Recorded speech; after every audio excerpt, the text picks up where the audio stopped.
ঘুষখোরের দুইটা গুনাহ কয়টা? কত কয়? এক ঘুষখোর নাই দেশ? ঘুষখোর আছে না নাই? বলে ঘুষখোর কাকে বলে? বলে একটা সর্দারে এক দুইজনে মাইল লাগছে, ঝগড়া লাগছে, আমি সমাধান করে দিব, ৫,০০০ দিয়া লাইস আছে না? কয় হাজার দিতে কইতেছে? ৫,০০০। শুধু এক দল থেকে কানা, এক দল রে তোরটা আমি জিতাই দিব, ৫,০০০ দিস। আরেক দল রে গিয়া তুই ৫,০০০ দিস, আমি তোর দল রে জিতাই দিব, আছে না? ঘুষখোরের দুইটা গুনাহ কয়টা? দুইটা। এক নাম্বার হলো যার কাছ থেকে আনতেছে টাকাটা সে সাফের উপরে বইরা দিতেছে। কিসের উপরে? সাফের উপরে বইরা দিতেছে, তার উপরে জুলুম হইতেছে। ওই জুলুমের কারণে নবী বললেন এক নাম্বার হলো তার উপরে জুলুম করতেছ, দুই নাম্বার হলো ঘুষ খাইতেছ। ওই দুইটা গুনাহ হারাম। বাথরুমে গিয়া টয়লেটের মধ্যে ঘু খাইলে একটা গুনাহ। কথা কয় না? বাথরুমে গেলে গিয়া খাইলে, বাথরুম খাইলে কটা গুনাহ? একটা। ঘুষ খাইলে কয়টা? তাহলে বালা কোনটা? পায়খানা ভালো, ঘুষখোর থেকে পায়খানা খাওয়া ভালো। আমাদের এলাকার যুবকরা যৌতুক খায় কিনা? যৌতুক বুঝেন না? আল্লাহর নবী বললেন ৪টা জিনিস দেখে তোমরা বিবাহ করিও।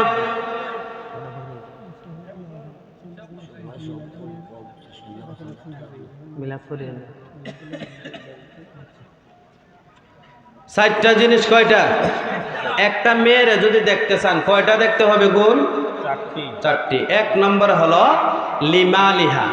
এক নম্বর কি? সবাই যারা যুবক বিয়া করছে না এর দরকার এটি, ঠিক কিনা? কয়টা? এই ৪টা আজকে লয়ে যাওয়ার লাগবে বাড়ির মধ্যে। কয়টা? লিমালিহা। শ্বশুর বাড়ির মধ্যে ধন সম্পদ দেখিয়া বিয়া করিও। কিতার মধ্যে? বুঝেন না? ধন সম্পদ দেখিয়া বিয়া করা রাসূলের সুন্নত। রাসূলের কিতা? সুন্নত। আর যৌতুক নেওয়া কিতা? হারাম। যৌতুক নেওয়া কিতা? হারাম। যৌতুক নেওয়ার চেয়ে বাথরুমে গিয়া গু খাওয়া ভালো। বুঝছেন না কথা? যৌতুক নেওয়ার চেয়ে। কারণ হলো শ্বশুর বাড়িতে এমন চাপ দিছেন, কত ১ লাখ টাকা না দিলে তোমার মায়ের আমি বিয়ে করতাম না, আছে না নাই? এই বেলা কিস্তির থেকে টেয়া তুললে হইলে দেওয়ান লাগে, আছে না নাই? সুদের থেকে টেহা হইলে আপনার যত সমস্যা হোক সুদের থেকে আইন নইলে দেওয়ান লাগে, আছে না নাই? তাইলে এক নম্বর কি বলছি? লিমালিহা। শ্বশুর বাড়ির ধন সম্পদ দেখে বিয়া করার দরকার, ঠিক কিনা? কিন্তু যৌতুক আনা যাবে না। শ্বশুর বাড়ির ধন সম্পদ কে লিগে দেখে বিয়া করতেন?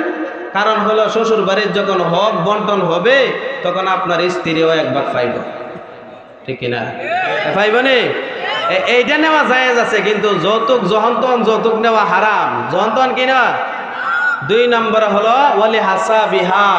বংশ দেখে বিয়া করো। কি দেখে? বংশ দেখে। বংশ যদি ভালো না হয় তাহলে আপনার পুরা ফ্যামিলিটা নষ্ট করে লাগবে, আছে না নাই? বংশ দেখে কি করতে হবে? বিবাহ করতে হবে। ভালো বংশের মায়া হলে আপনার ফ্যামিলিটাকে উজ্জ্বল করবে, ঠিক কিনা? ৩ নাম্বার ওয়ালি জামালিহা। সৌন্দর্যতা দেখে বিয়া করবা। কি দেখিয়া? সুন্দর দেখিয়া। আর অনেকে আছে সুন্দর দেখি পাগল হইয়া জায়গা, কিন্তু গুণের আশা করে না, ঠিক কিনা? কোনো কিছুই করে না। সুন্দর দেখে আমি রাজি, আমার বাপ রাজি, আমার ১৪ গোষ্ঠী রাজি, আছে না নাই? সুন্দর দেখলেই হবে না। সে নামাজ পড়ে কিনা, পর্দা করে কিনা, সে ইসলাম শরীয়ত মোতাবেক চলে কিনা, মা বাবার কথা শুনে কিনা, পাড়া প্রতিবেশীর কষ্ট দেয় কিনা, এগুলা দেখার দরকার আছে না নাই? তাহলে সৌন্দর্য দেখবেন। ৪ নাম্বার ওয়ালি দীনিহা। রাসূল বললেন তোমরা দিনদার দেখে বিয়া করো। কি দেখিয়া? সবাই কন না, কি দেখিয়া? দিনদার বুঝেননি? পর্দা করে, কিতা করে? ৫ ওয়াক্ত নামাজ পড়ে, তার বাদে রমজান মাসে রোজা রাখে, যাকাত দেওয়ার সময় যাকাত দেয়, আর যত আইন কানুন আছে সব মানিয়া চলে, তাইলে তারে বিয়া করা যায়, ঠিক কিনা? রাসূল ইয়াসাল্লুনা আলান নবী ইয়া আইয়ুহাল্লাযীনা আমানু সাল্লু আলাইহি ওয়া সাল্লিমু তাসলিমা। আল্লাহুম্মা সাল্লি আলা মাওলানা মুহাম্মদ ওয়া আলা আলি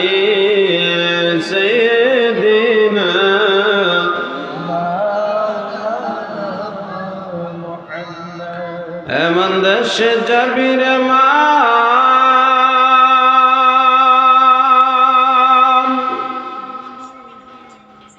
এমন সে দেশের নাই ঠিকানা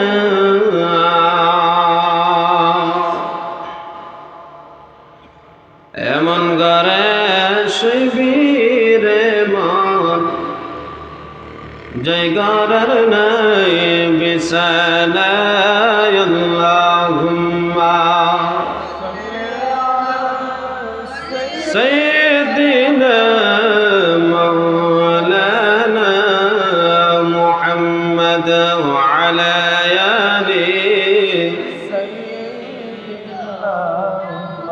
মাওলানা মুহাম্মদ জোরে সোরে পড়েন দরুদ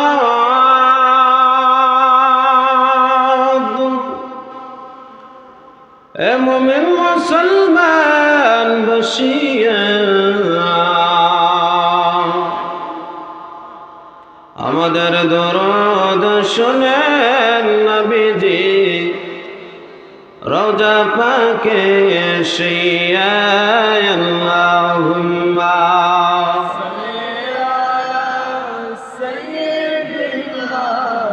مولانا محمد وعلى آل سيدنا لا إله لا إله لا إله لا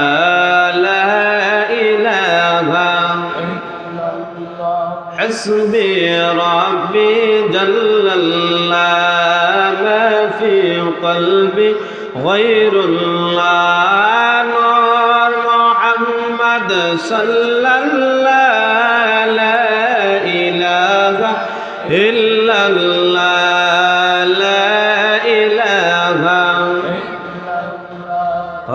لا إله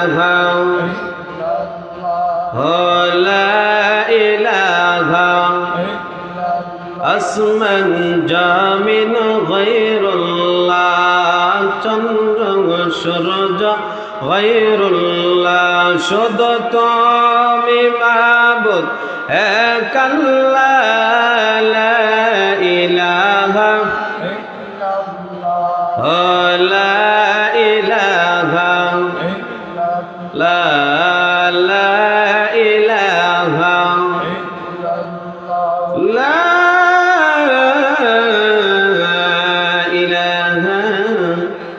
ইল্লাল্লাহু মুহাম্মাদুর রাসূলুল্লাহ সাল্লাল্লাহু আলাইহি ওয়াসাল্লাম বালাগাল উলা বিকামালিহি কাশাফাত দুজা বিজামালিহি হাসানাত জামিউ খিসালিহি সাল্লু আলাইহি ওয়া আলিহি সাল্লিমু ইয়া কওমান صلوا على صدر اليمين مصطفى ما جاء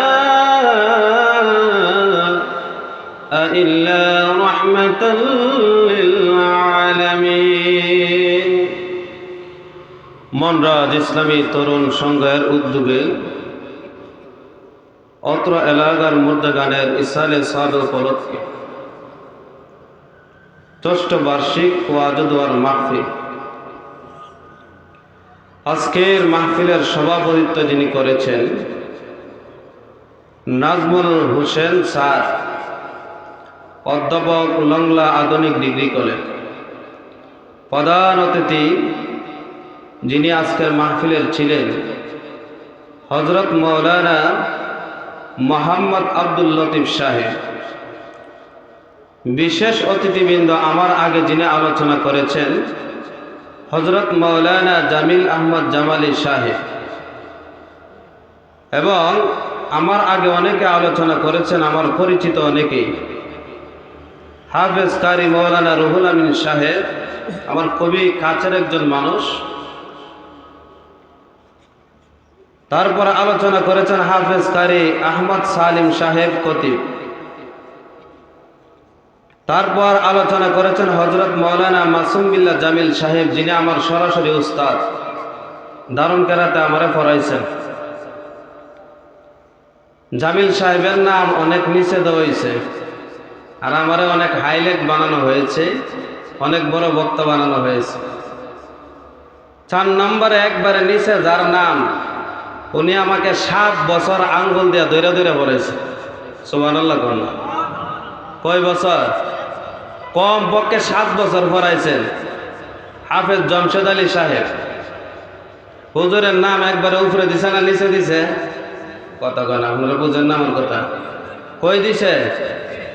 এলাকার ভিতরে আলেম যদি গণেন, হাফেজ যদি গণেন, সবচেয়ে মুরব্বী উনি হবে, ঠিকই না?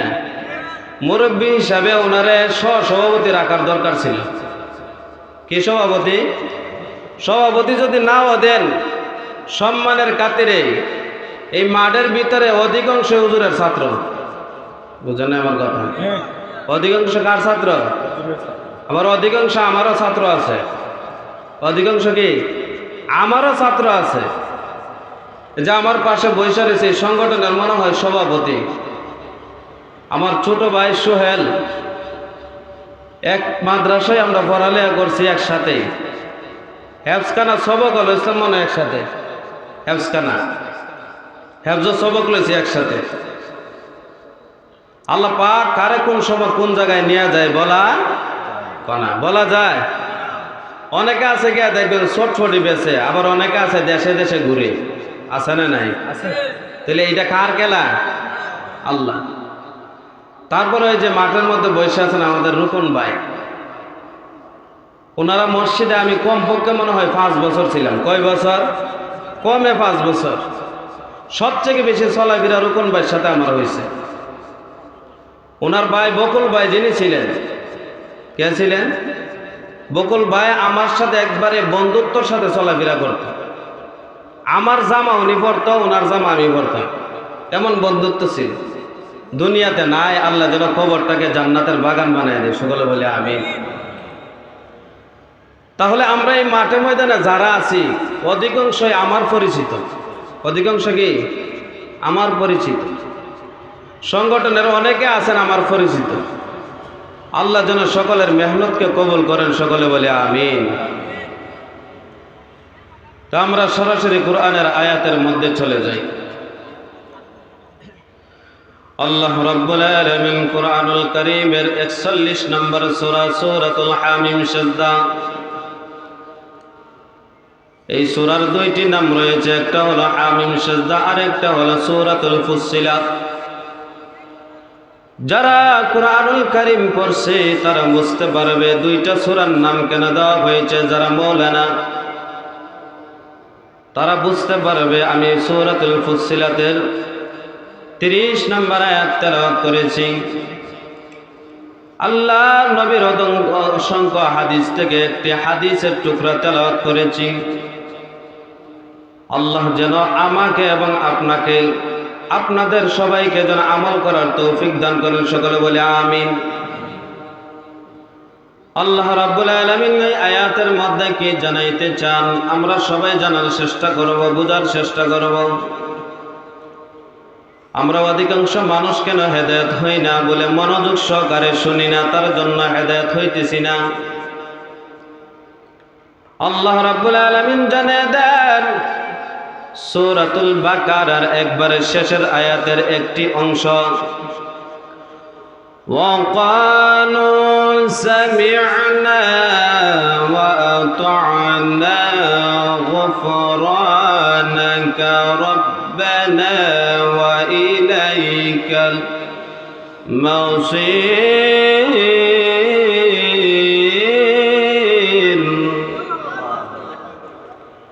আল্লাহ রাব্বুল আলামিন জানিয়ে দিলেন, এ মুসলমান বান্দারে, তোমরা যখন মুসলমান হয়েছ তোমাদের মধ্যে 2টা গুণ থাকতে হবে। একটা হলো শুনবা, শোনার সাথে সাথে 2 নম্বর গুণ হলো তোমরা তা আমলে পরিণত করে নিবা।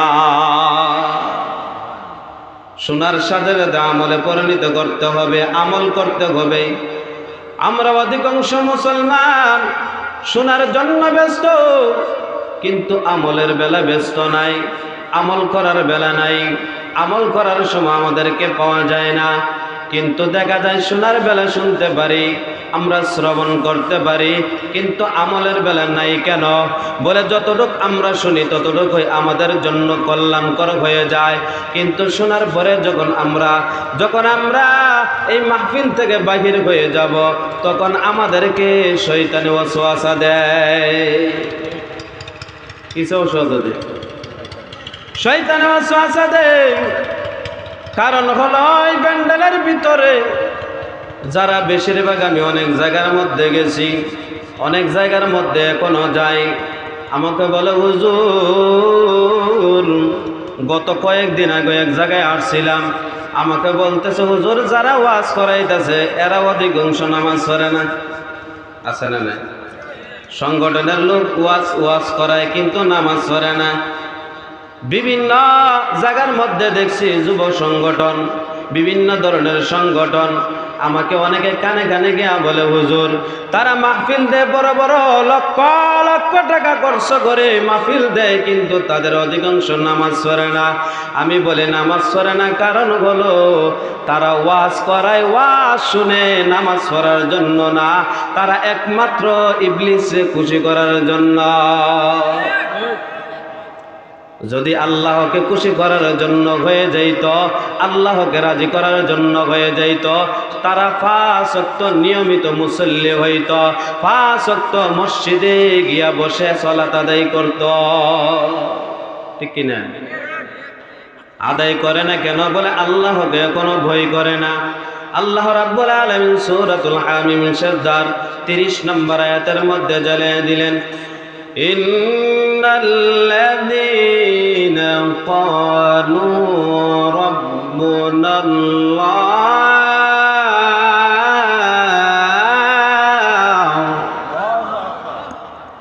আল্লাহ রাব্বুল আলামিন জানিয়ে দিলেন, নিশ্চয় যারা আমি আল্লাহ রাব্বুল আলামিনকে রব হিসেবে স্বীকার করে নিল, রব হিসেবে মেনে নিল, তুমাস্তাকামু, তার উপরে তারা অবিচল থাকলো, তার উপরে তারা অটল থাকতো, শক্ত হয়ে থাকলো, মজবুত হয়ে থাকলো।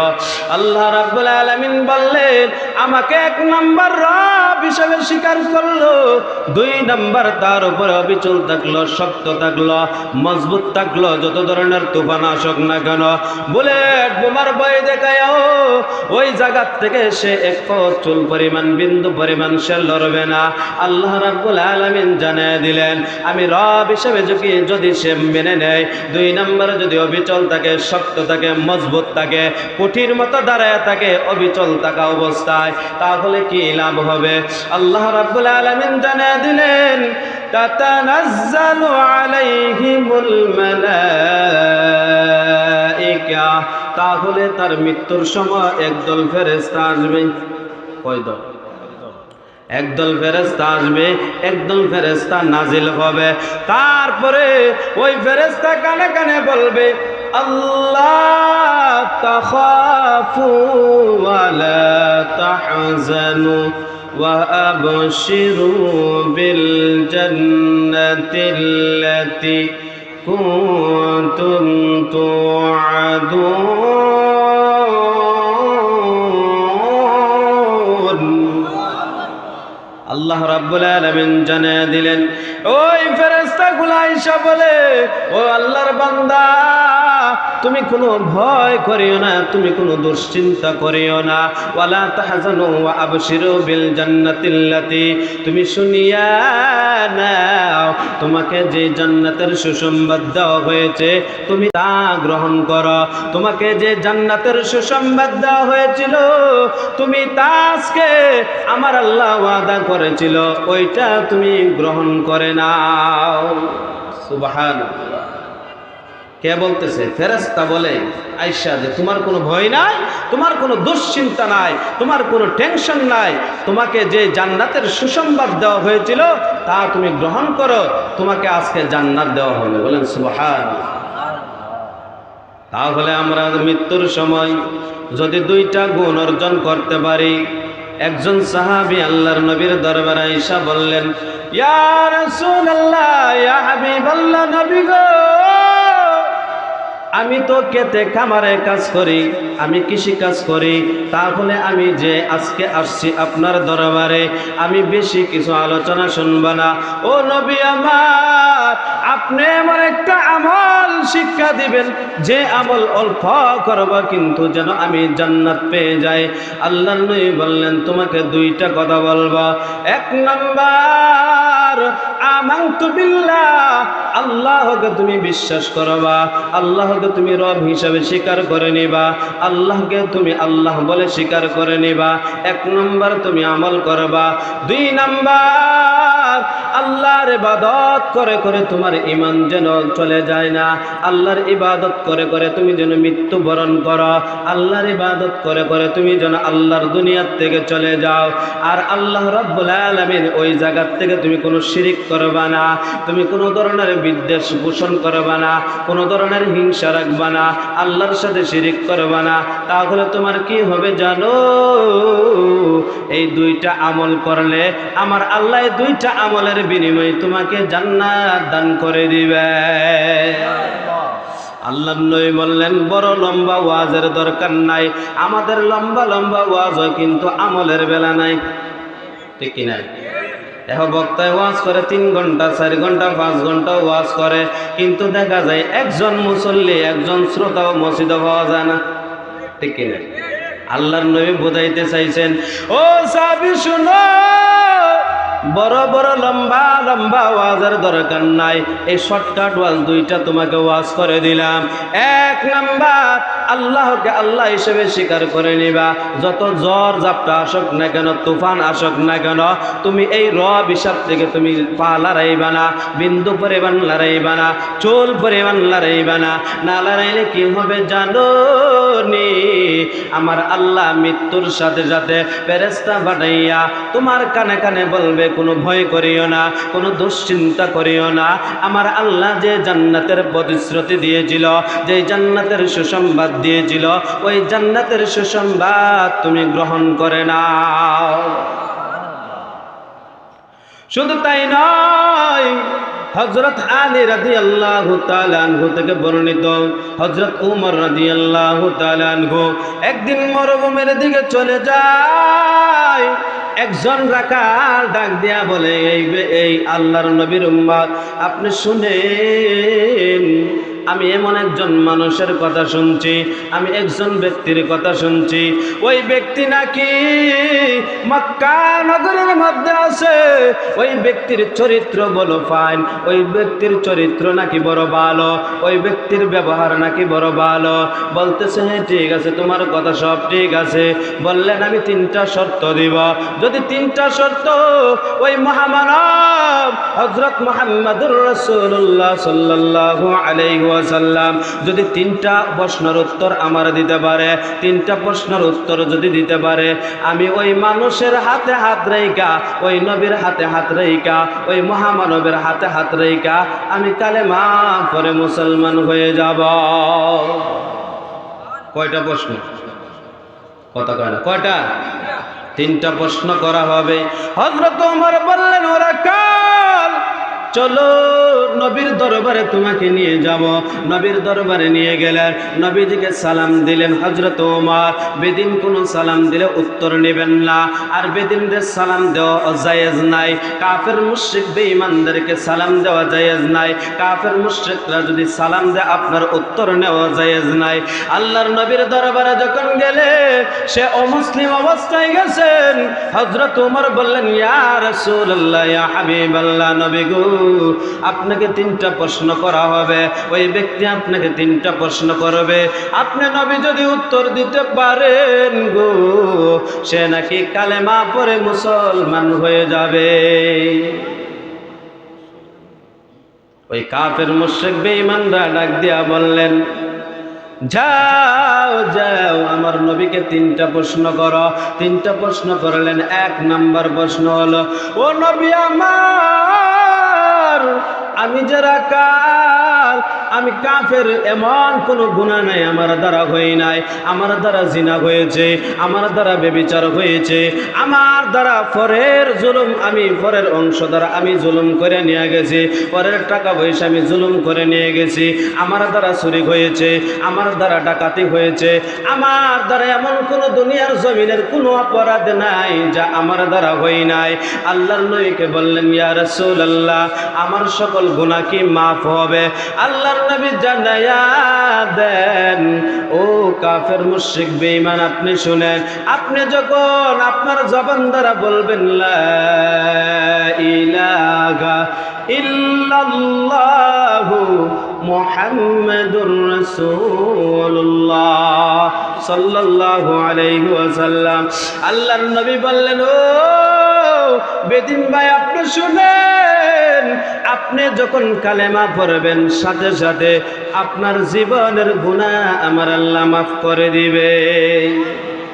আতিনা ফি দার দুনিয়া না হাসান, আতিনা ফি দার উকবানা হাসান, ইয়া গিয়াসাল মুস্তাগীসিন আহদিনা লিফতিখারু বিল উলুমি ওয়াল গিনা قادر رقداري بركمان آتنا في دار دنيانا حسن قادر قد رقداري بركمان أنت ربي أنت حسبي ذو الجلال তুহি কাদার জলিলুল্লাহ জাহাদার বাঘর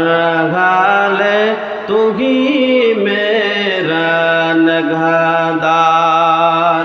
আল্লাহু আকবার বলে। আল্লাহর নবী বললেন, ও বেদিন ভাই, আপনি যখন বলবেন লা ইলাহা ইল্লাল্লাহ মুহাম্মাদুর রাসূলুল্লাহ, দুনিয়ার জমিনে যদি শিরকের গুনাহ করে থাকেন, মুশরিক যদি হয়ে থাকেন, বেদিন হয়ে যদি হয়ে থাকেন, জিনার গুনাহ যদি হয়ে থাকে, সুদের গুনাহ যদি হয়ে থাকে, বিভিন্ন ধরনের যত ধরনের গুনাহ আছে সব যদিও করে থাকেন, আপনি লা ইলাহা ইল্লাল্লাহ বলার সাথে সাথে আপনার পিছনের গুনাহগুলো আমার আল্লাহ মাফ করে দিবেন। ওই ব্যক্তির 2 নম্বর প্রশ্ন, ইয়া রাসূলুল্লাহ, ইয়া হাবিবাল্লাহ, নবী গো, 2 নম্বর প্রশ্ন হলো, আমি হলাম সবচেয়ে কালো, মক্কার ভিতরে আমার মতো আর কালো ব্যক্তি আর দুনিয়ার জমিনে মনে হয় আর নাই। ও নবী, আমি কি জান্নাতে কি যাব? জান্নাতে যাওয়ার পরে আমার চেহারা কেমন হবে গো? আল্লাহর নবী জানিয়ে দিলেন, আপনি যখন কালেমা পড়বেন, আপনি যদি কালেমা পড়ে মুসলমান হইয়া এখন যদি মৃত্যুবরণ করেন গো, সাথে সাথে মৃত্যুর সাথে সাথে আমার আল্লাহ জান্নাত দিয়ে দিবে। আর জান্নাতে যাওয়ার পরে তোমার কালো কালার আর থাকবে না, তুমি আর কালো থাকবে না। আল্লাহর নবী জানিয়ে দিলেন, তোমাকে ইউসুফ আলাইহিস সালাতু ওয়াস সালামের মতো সুন্দর বানিয়ে দিবে। কার মতো? ইউসুফ নবীর মতো সৌন্দর্য বানিয়ে দিবেন। আল্লাহর নবী বললেন, আমি মেরাজে যখন গেলাম, আমি যখন আমার ভাই ইউসুফের দিকে তাকাইলাম, তাকায় দেখলাম মনে হয় যেন পৃথিবীর অর্ধেক সৌন্দর্য আমার ভাই ইউসুফরে দিয়া দিছে। দিছেন কে? দেওয়ার মালিক কে? আল্লাহ।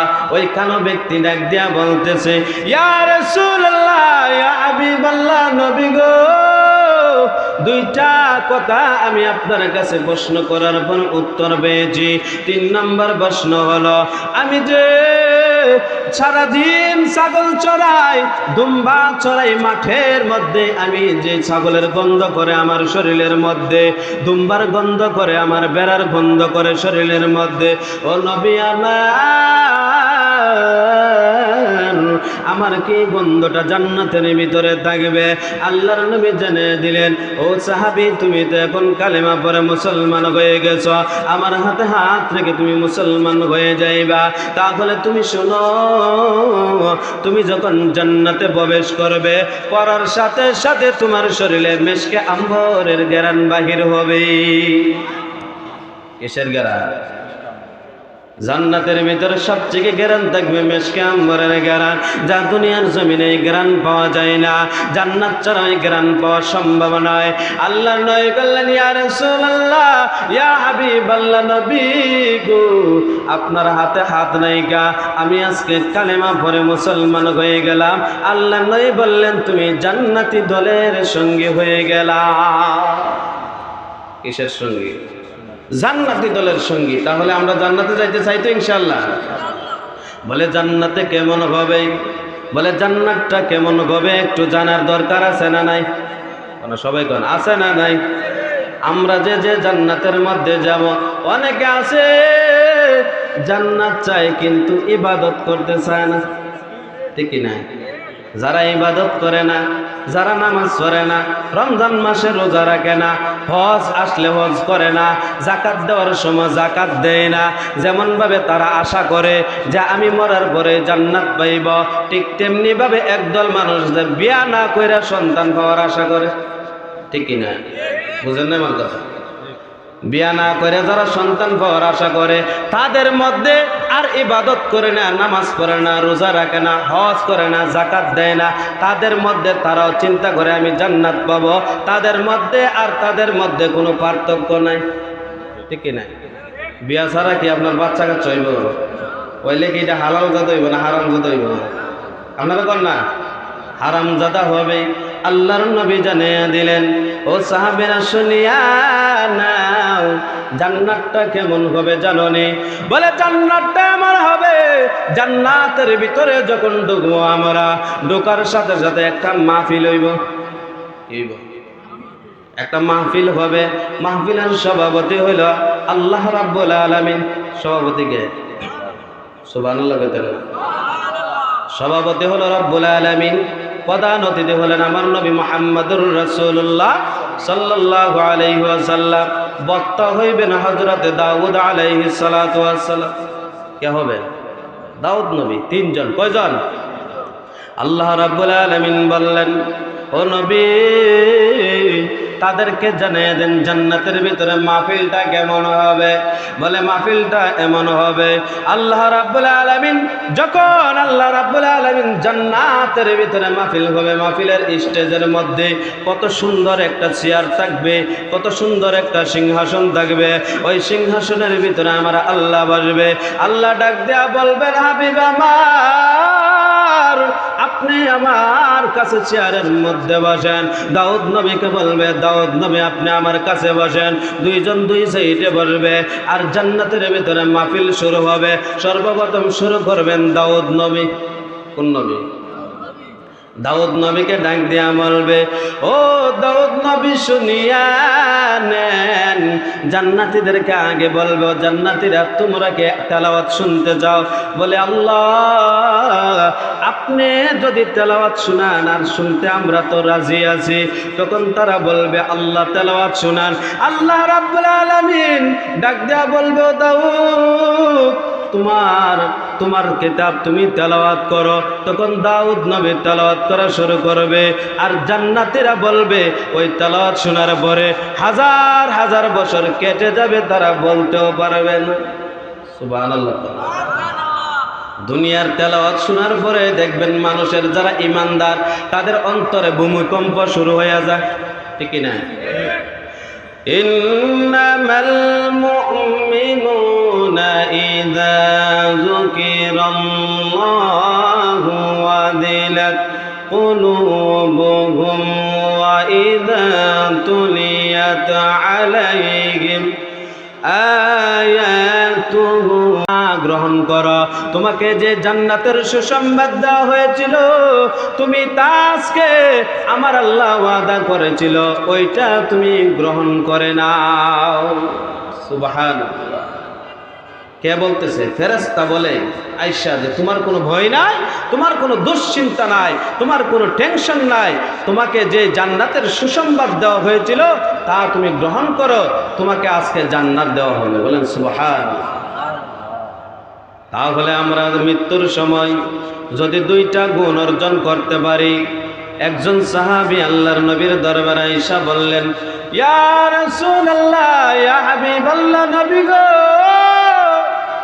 আমি তো খেতে খামারে কাজ করি, আমি কৃষি কাজ করি, তাহলে আমি যে আজকে আসছি আপনার দরবারে, আমি বেশি কিছু আলোচনা শুনব না।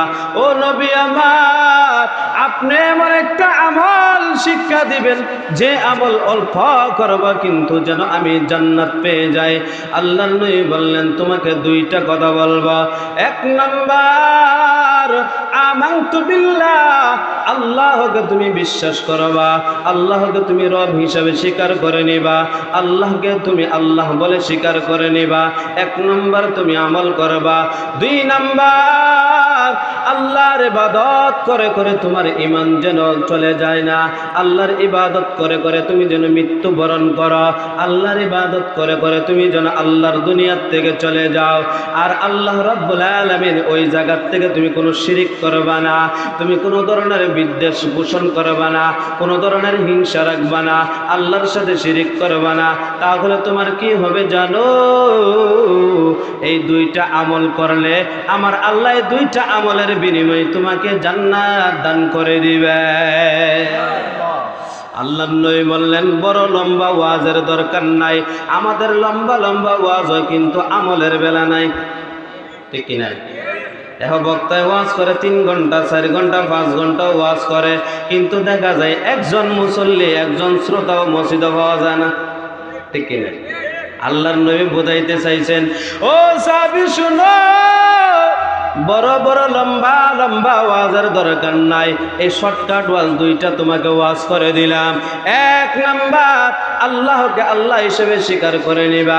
যত ঝড় ঝাপটা আসুক না কেন, তুফান আসুক না কেন, তুমি এই রব হিসাব থেকে তুমি পা লড়াইবা না, বিন্দু পরিমাণ লড়াইবা না, চুল পরিমাণ লড়াইবা না। না লড়াইলে কি হবে জানো নি? আমার আল্লাহ মৃত্যুর সাথে সাথে ফেরেশতা পাঠাইয়া তোমার কানে কানে বলবে, কোনো ভয় করিও না, কোনো দুশ্চিন্তা করিও না, আমার আল্লাহ যে জান্নাতের প্রতিশ্রুতি দিয়েছিল, যে জান্নাতের সুসংবাদ দিয়েছিল, ওই জান্নাতের সুসংবাদ তুমি গ্রহণ করে নাও। শুধু তাই নয়, হযরত আলী রাদিয়াল্লাহু তাআলা আনহু থেকে বর্ণিত, হযরত উমর রাদিয়াল্লাহু তাআলা আনহু একদিন মরুভূমির দিকে চলে যায়। একজন রাখাল ডাক দিয়া বলে, এই আল্লাহর নবীর উম্মত, আপনি শুনেন, আমি এমন একজন মানুষের কথা শুনছি, আমি একজন ব্যক্তির কথা শুনছি, ওই ব্যক্তি নাকি মক্কা নগরের মধ্যে আছে, ওই ব্যক্তির চরিত্র বড় ফাইন, ওই ব্যক্তির চরিত্র নাকি বড় ভালো, ওই ব্যক্তির ব্যবহার নাকি বড় ভালো। বলতেছে, হ্যাঁ ঠিক আছে, তোমার কথা সব ঠিক আছে। বললেন, আমি 3টা শর্ত দিব, যদি 3টা শর্ত ওই মহামানব হযরত মুহাম্মদুর রাসূলুল্লাহ সাল্লাল্লাহু আলাইহি ওয়াসাল্লাম যদি 3টা প্রশ্নের উত্তর আমার দিতে পারে, 3টা প্রশ্নের উত্তর যদি দিতে পারে, আমি ওই মানুষের হাতে হাত রেখা, ওই নবীর হাতে হাত রেখা, ওই মহামানবের হাতে হাত রেখা আমি কালেমা পড়ে মুসলমান হয়ে যাব। কয়টা প্রশ্ন? কথা কয় না, কয়টা? 3টা প্রশ্ন করা হবে। হযরত ওমর বললেন, ওরা কাল চলো নবীর দরবারে তোমাকে নিয়ে যাব। নবীর দরবারে নিয়ে গেলেন, নবীজিকে সালাম দিলেন। হযরত ওমর বেদিন কোনো সালাম দিলে উত্তর নেবেন না, আর বেদিনদের সালাম দেওয়া জায়েজ নাই, কাফের মুশরিক বেঈমানদেরকে সালাম দেওয়া জায়েজ নাই, কাফের মুশরিকরা যদি সালাম দেয় আপনার উত্তর নেওয়া জায়েজ নাই। আল্লাহর নবীর দরবারে যখন গেলেন, সে অমুসলিম অবস্থায় গেছেন। হযরত ওমর বললেন, ইয়া রাসূলুল্লাহ, ইয়া হাবিবাল্লাহ, নবী গো, আপনাকে 3টা প্রশ্ন করা হবে, ওই ব্যক্তি আপনাকে 3টা প্রশ্ন করবে, আপনি নবী যদি উত্তর দিতে পারেন গো, সে নাকি কালেমা পড়ে মুসলমান হয়ে যাবে। ওই কাফের মুশরিক বেঈমানরা ডাক দিয়া বললেন, যাও যাও আমার নবীকে 3টা প্রশ্ন করো। 3টা প্রশ্ন করলেন। 1 নাম্বার প্রশ্ন হলো, ও নবী আমার, আমি যারা আমি কাফের, এমন কোনো গুনাহ নাই আমার দ্বারা হই নাই। আমার দ্বারা জিনা হয়েছে, আমার দ্বারা ব্যভিচার হয়েছে, আমার দ্বারা পরের জুলুম, আমি পরের অংশ দ্বারা আমি জুলুম করে নিয়ে গেছি, পরের টাকা পয়সা আমি জুলুম করে নিয়ে গেছি, আমার দ্বারা চুরি হয়েছে, আমার দ্বারা ডাকাতি হয়েছে, আমার দ্বারা এমন কোনো দুনিয়ার জমিনের কোনো অপরাধ নাই যা আমার দ্বারা হই নাই। আল্লাহর নবীকে বললেন, ইয়া রাসূলুল্লাহ, আমার সকল গুনাহ কি মাফ হবে? আল্লাহর নবী জানায়া দেন, ও কাফের মুশরিক বেঈমান, আপনি শুনেন, আপনি যখন আপনার জবান দ্বারা বলবেন লা ইলাহা ইল্লাল্লাহু মুহাম্মাদুর রাসূলুল্লাহ সাল্লাল্লাহু আলাইহি ওয়াসাল্লাম, আল্লাহর নবী বললেন, ও বেদিন ভাই, আপনি শুনেন, আপনি যখন কালেমা পড়বেন সাথে সাথে আপনার জীবনের গুনাহ আমার আল্লাহ মাফ করে দিবে। আতিনা ফি দারে দুনিয়া না হাসান, আতিনা ফি দারে উকবানা হাসান, ইয়া গিয়াসাল মুস্তাগীসিন আহদিনা লিফতিখারু বিল উলুমি ওয়াল গিনা قادر رقداري بركمان آتنا في دار دنيانا حسن قادر رقداري بركمان أنت ربي أنت حسبي ذو الجلال تو هي قادر জলিলুল্লাহ জাহাদার বাঘর গালে তুহি মেরা নগাদার। আল্লাহু আকবার বলে। আল্লাহর নবী বললেন, ও বেদিন ভাই, আপনি যখন বলবেন লা ইলাহা ইল্লাল্লাহ মুহাম্মাদুর রাসূলুল্লাহ, দুনিয়ার জমিনে যদি শিরকের গুনাহ করে থাকেন, মুশরিক যদি হয়ে থাকেন, বেদিন হয়ে যদি হয়ে থাকেন, জিনার গুনাহ যদি হয়ে থাকে, সুদের গুনাহ যদি হয়ে থাকে, বিভিন্ন ধরনের যত ধরনের গুনাহ আছে সব যদিও করে থাকেন, আপনি লা ইলাহা ইল্লাল্লাহ বলার সাথে সাথে আপনার পিছনের গুনাহগুলো আমার আল্লাহ মাফ করে দিবেন। ওই ব্যক্তির 2 নম্বর প্রশ্ন, ইয়া রাসূলুল্লাহ, ইয়া হাবিবাল্লাহ, নবী গো, 2 নম্বর প্রশ্ন হলো, আমি হলাম সবচেয়ে কালো, মক্কার ভিতরে আমার মতো আর কালো ব্যক্তি আর দুনিয়ার জমিনে মনে হয় আর নাই। ও নবী, আমি কি জান্নাতে কি যাব? জান্নাতে যাওয়ার পরে আমার চেহারা কেমন হবে গো? আল্লাহর নবী জানিয়ে দিলেন, আপনি যখন কালেমা পড়বেন, আপনি যদি কালেমা পড়ে মুসলমান হইয়া এখন যদি মৃত্যুবরণ করেন গো, সাথে সাথে মৃত্যুর সাথে সাথে আমার আল্লাহ জান্নাত দিয়ে দিবে। আর জান্নাতে যাওয়ার পরে তোমার কালো কালার আর থাকবে না, তুমি আর কালো থাকবে না। আল্লাহর নবী জানিয়ে দিলেন, তোমাকে ইউসুফ আলাইহিস সালাতু ওয়াস সালামের মতো সুন্দর বানিয়ে দিবে। কার মতো? ইউসুফ নবীর মতো সৌন্দর্য বানিয়ে দিবেন। আল্লাহর নবী বললেন, আমি মেরাজে যখন গেলাম, আমি যখন আমার ভাই ইউসুফের দিকে তাকাইলাম, তাকায় দেখলাম মনে হয় যেন পৃথিবীর অর্ধেক সৌন্দর্য আমার ভাই ইউসুফরে দিয়া দিছে। দিছেন কে? দেওয়ার মালিক কে? আল্লাহ। ওই কালো ব্যক্তি ডাক দিয়া বলতেছে, ইয়া রাসূলুল্লাহ, ইয়া হাবিবাল্লাহ, নবী গো, দুইটা কথা আমি আপনার কাছে প্রশ্ন করার পর উত্তর পেয়েছি।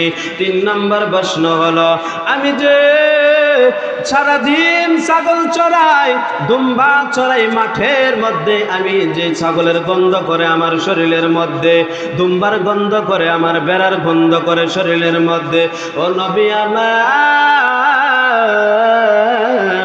আমার কি গন্ধটা জান্নাতের ভিতরে থাকবে? আল্লাহর নবী জানিয়ে দিলেন, ও সাহাবী, তুমি তো এখন কালেমা পড়ে মুসলমান হয়ে গেছ, আমার হাতে হাত রেখে তুমি মুসলমান হয়ে যাইবা।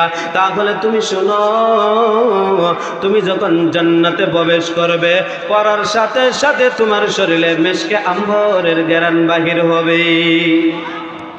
কিসের ঘ্রাণ? জান্নাতের ভিতরে সবচেয়ে ঘ্রাণ থাকবে মেশকে আম্বরের ঘ্রাণ, যা দুনিয়ার জমিনে ঘ্রাণ পাওয়া যায় না। জান্নাত ছাড়া ঘ্রাণ পাওয়া সম্ভব নয়। আল্লাহর নবী বললেন, ইয়া রাসূলুল্লাহ, ইয়া হাবিবাল্লাহ, নবী গো, আপনার হাতে হাত নাই গা, আমি আজকে কালেমা পড়ে মুসলমান হয়ে গেলাম। আল্লাহর নবী বললেন, তুমি জান্নাতি দলের সঙ্গী হয়ে গেলা। কিসের সঙ্গী? জান্নাতি দলের সঙ্গী। তাহলে আমরা জান্নাতে যাইতে চাই তো ইনশাআল্লাহ? বলে জান্নাতে কেমন হবে? বলে জান্নাতটা কেমন হবে একটু জানার দরকার আছে না নাই? সবাই কোন আছে না নাই? আমরা যে যে জান্নাতের মধ্যে যাব, অনেকে আছে জান্নাত চায় কিন্তু ইবাদত করতে চায় না, ঠিক কি না?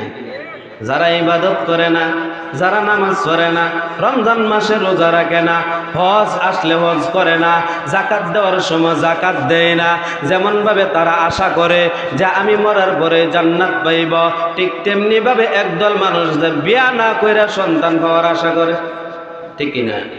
বুঝেন না আমার কথা? বিয়া না করে যারা সন্তান পাওয়ার আশা করে, তাদের মধ্যে আর ইবাদত করে না, নামাজ পড়ে না, রোজা রাখে না, হজ করে না, যাকাত দেয় না, তাদের মধ্যে তারাও চিন্তা করে আমি জান্নাত পাবো, তাদের মধ্যে আর তাদের মধ্যে কোনো পার্থক্য নাই, ঠিক কি না? বিয়া ছাড়া কি আপনার বাচ্চা কাচ্চা হইব? হইলে কি এটা হালাল জাদা হইব না হারাম জাদা হইব? আপনারা কর না, হারাম জাদা হবে। আল্লাহর নবী জানিয়ে দিলেন, ও সাহাবীরা শুনিয়া নাও, জান্নাতটা কেমন হবে জানো নি? বলে জান্নাতটা এমন হবে, জান্নাতের ভিতরে যখন ঢুকবো আমরা, ঢোকার সাথে সাথে একটা মাহফিল হইব। একটা মাহফিল হবে, মাহফিলের সভাপতি হইল আল্লাহ রাব্বুল আলামিন। সভাপতি কে? সুবহানাল্লাহ। সভাপতি হলো রব্বুল আলামিন, প্রধান অতিথি হলেন আমার নবী মুহাম্মদুর রাসূলুল্লাহ সাল্লাল্লাহু আলাইহি ওয়াসাল্লাম। বক্তা হইবেন হযরতে দাউদ আলাইহিস সালাতু ওয়াস সালাম। কে হবে? দাউদ নবী। 3 জন। কয়জন? আল্লাহ রাব্বুল আলামিন বললেন, ও নবী, তাদেরকে জানিয়ে দেন জান্নাতের ভিতরে মাহফিলটা কেমন হবে। বলে মাহফিলটা এমন হবে, আল্লাহ রাব্বুল আলামিন যখন আল্লাহ রাব্বুল আলামিন জান্নাতের ভিতরে মাহফিল হবে, মাহফিলের স্টেজের মধ্যে কত সুন্দর একটা চেয়ার থাকবে, কত সুন্দর একটা সিংহাসন থাকবে। ওই সিংহাসনের ভিতরে আমার আল্লাহ বসবে। আল্লাহ ডাক দেয়া বলবেন, হাবিব আমার, আপনি আমার কাছে চেয়ারের মধ্যে বসেন। দাউদ নবীকে বলবে, দাউদ নবী আপনি আমার কাছে বসেন। 2 জন 2 সাইডে বসবে, আর জান্নাতের ভিতরে মাহফিল শুরু হবে। সর্বপ্রথম শুরু করবেন দাউদ নবী। কোন নবী? দাউদ নবীকে ডাক দিয়া বলবে, ও দাউদ নবী শুনিয়া নেন। জান্নাতীদেরকে আগে বলবে, জান্নাতীরা তোমরা কে তেলাওয়াত শুনতে যাও? বলে আল্লাহ, আপনি যদি তেলাওয়াত শুনান আর শুনতে আমরা তো রাজি আছি। তখন তারা বলবে, আল্লাহ তেলাওয়াত শুনান। আল্লাহ রাব্বুল আলামিন ডাক দিয়া বলবে, দাউদ তোমার কিতাব তুমি তেলাওয়াত করো। তখন দাউদ নবী তেলাওয়াত করা শুরু করবে, আর জান্নাতীরা বলবে, ওই তেলাওয়াত শোনার পরে হাজার হাজার বছর কেটে যাবে, তারা বলতেও পারবে না। সুবহানাল্লাহ। দুনিয়ার তেলাওয়াত শোনার পরে দেখবেন মানুষের যারা ইমানদার, তাদের অন্তরে ভূমিকম্প শুরু হয়ে যায়, ঠিক কি না? ইন্নামাল মুমিনুনা ইযা যুকিরাল্লাহু ওয়াজিলাত কুলুবুহুম ওয়া ইযা وإذا تليت عليهم آيات মনে চাইছে সেই প্লেটগুলো খাইতাম। আল্লাহ রাব্বুল আলামিন বললেন জান্নাতীরা জবান দিয়া বলতে হবে না, তারা শুধু মন দিয়া কল্পনা করলেই তাদের মুখের সামনে এসে যাবে। আল্লাহ রাব্বুল আলামিন অর্ডার দিবে ফেরেশতারা গিয়া বলো সে যেন মুখের মধ্যে প্লেটটা দেয়। প্লেটটা যখন তার মুখের মধ্যে দিবে টিস্যুর মতো তার পেটের মধ্যে চলে যাবে। সুবহানাল্লাহ বলনা। এইগুলা হলো জান্নাতের নিয়ামত। আল্লাহ রাব্বুল আলামিন নবীকে জানিয়ে দিলেন। আল্লাহর নবী সাহাবীদেরকে বলতেছেন সাহাবীরা শুনিয়া নাও, ওই পাখিগুলা যখন খাইবে খাওয়ার সাথে সাথে কিছু হাড় আছে না নাই? হাড্ডি আছে না নাই? পাখির মধ্যে হাড্ডি নাই? গরুর মধ্যে নাই, ছাগলের মধ্যে নাই, মহিষের মধ্যে নাই, প্রত্যেকটা জিনিসের মধ্যে হাড্ডি আছে। যদিও ছোট কাটা না থাকে কিন্তু বড় হইলেও একটা কাটা থাকে, ঠিক না? ফাঙ্কাসে দেখবেন লাইট গেলে ফাঙ্কাস মাছ দিয়ে ভাত খাওয়ান যায়, ঠিক না? কারণ হইলে এটা বড় একটা কাটা আছে। কি আছে? বড় একটা কাটা আছে। কিন্তু আল্লাহ রাব্বুল আলামিন বললেন যে জান্নাতের মধ্যে যখন যাবে পাখির গুনাগুলা খাবে, আর ওই কাঁটাগুলা যখন হাড্ডিগুলা যখন রাখবে ওই হাড্ডিকে জান্নাতীদেরকে বলবে তোমরা ওই হাড্ডিগুলা উড়াইয়া ছাড়ো, দেখবা পাখি আবার হয়ে যাবে। সুবহানাল্লাহ। কি হয়ে যাবে? পাখি হয়ে যাবে। এমনকি জান্নাতের ভিতরে উড়ান্ত অবস্থায় উড়াউড়ি শুরু করবে। বলেন সুবহানাল্লাহ। এটার নাম কি? জান্নাত। এটার নাম কি? শুধু তাই নয়, একজন ব্যক্তি কৃষি কাজ করে জান্নাতের ভিতরে গিয়ে আল্লাহকে বলবে আল্লাহ গো, দুনিয়ার জমিনে আমি কোনো কাজ আর বালা পাই নাই, কিন্তু আমি ধান রোপণ করতাম, কৃষি কাজ করতাম, জান্নাতে রোপণ করা যাবে নি? আল্লাহ রাব্বুল আলামিন ডাক দিয়া বলবেন এ জান্নাতীরা, জান্নাতের ভিতরে ধান রোপণ করতে পারবা? কেমন ধান জানো নি? আপনারা এদিকে বলে আলি। কি বলে? আলি কন্যা, জালারে আলি কন্যা। ওই আলিগুলা একদিক দিয়া লাগাইতে থাকবে, জালাগুলা একদিক দিয়া লাগাইতে থাকবে। আল্লাহ নবী বললেন ওই জান্নাতি লোকটা যখন আলি লাগাইতে থাকবে, জালা লাগাইতে থাকবে, একদিক দিয়া লাগাইতে লাগাইতে যাবে, অপর দিক দিয়া ধান লাল হয়ে যাবে। সুবহানাল্লাহ। তারপরে বলবে জান্নাতি তোমার মনের ইচ্ছা পূরণ হয়েছে নি? আল্লাহকে ডাক দেয়া বলবে আল্লাহ আমার ইচ্ছা পূরণ হয়েছে। দুনিয়াতে জমিন করলে তো পানি দেওয়া লাগে। কি দেওয়া লাগে? পানি দেওয়া লাগে না? ইচ্ছাও পানি দেওয়া লাগে, মেশিন দেওয়া হইলেও পানি দেওয়া লাগে।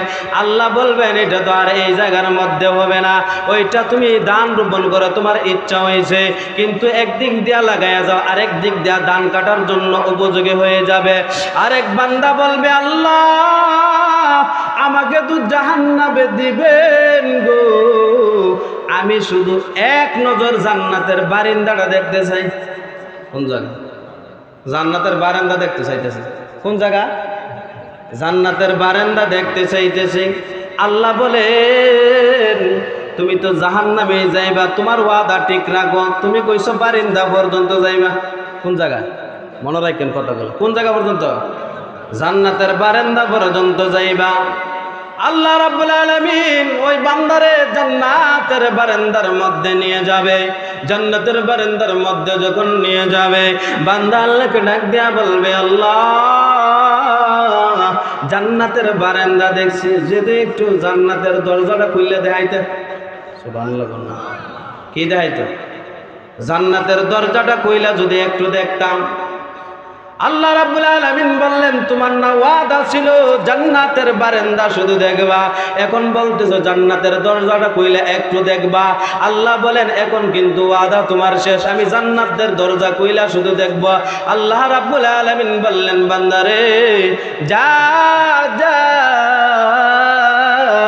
জান্নাতের দরজাটা যখন খুলে দেওয়া হইল, ওই জান্নাতের দরজার ভিতরে ঢুইকা আল্লাহ রাব্বুল আলামিন ডাক দিয়া বলেন বান্দা জান্নাত দেখা হয়েছে কিনা, জান্নাত দেখা তোমার শেষ হয়েছে কিনা। আল্লাহকে বলবে আল্লাহ গো জান্নাতে তো আইছি, আপনারা ওয়াদা করলেন কোন মানুষ যদি একবার জান্নাতে প্রবেশ করতে পারে আর বাহির হইতো না। আল্লাহ তুই তো আমার লাগে ফাইজলামি এনে করতেছস। আল্লাহ কি কইব? আমার সাথে তুই টিটকারা মস্কারা মারতাছ, আমার লগে ফাইজলামি চলতো না। আল্লাহ কয় আপনারা ওয়াদা করছেন, ওয়ালা খাউফুন আলাইহিম ওয়ালা হুম ইয়াহজানুন।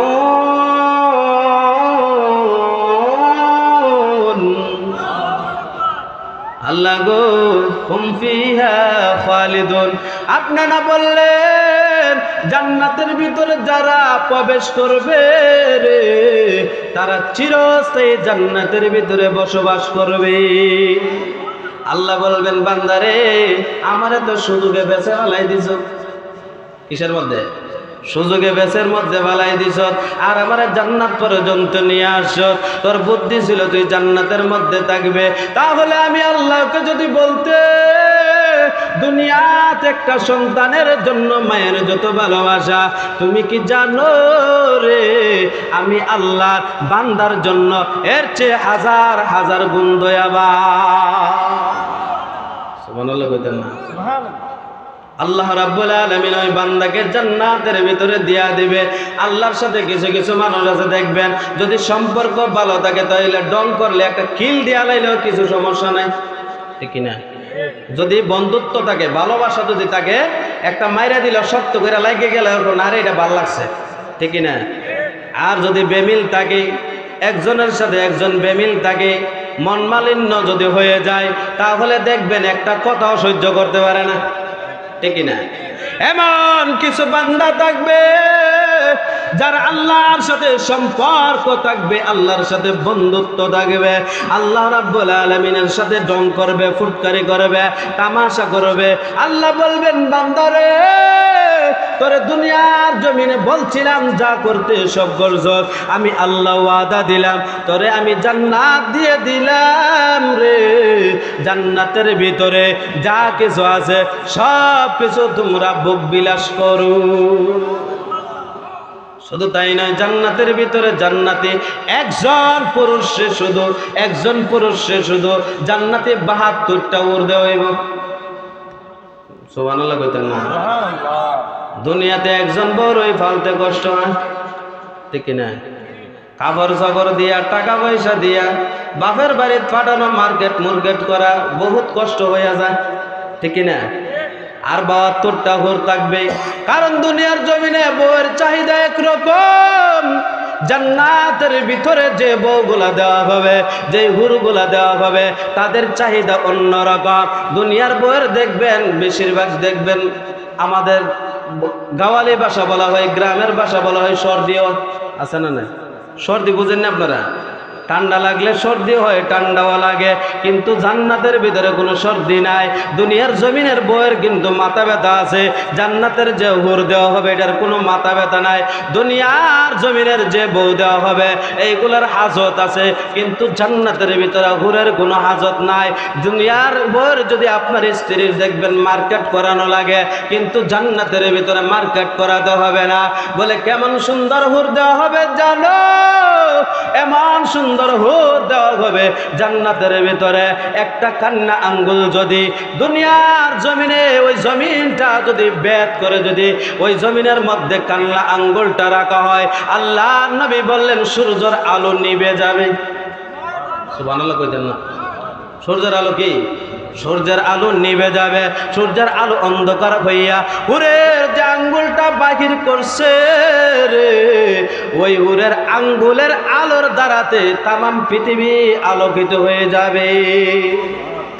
এটা কেমন সুন্দর হবে? বলে কেমন সুন্দর হবে আল্লাহর নবী জানিয়ে দিলেন।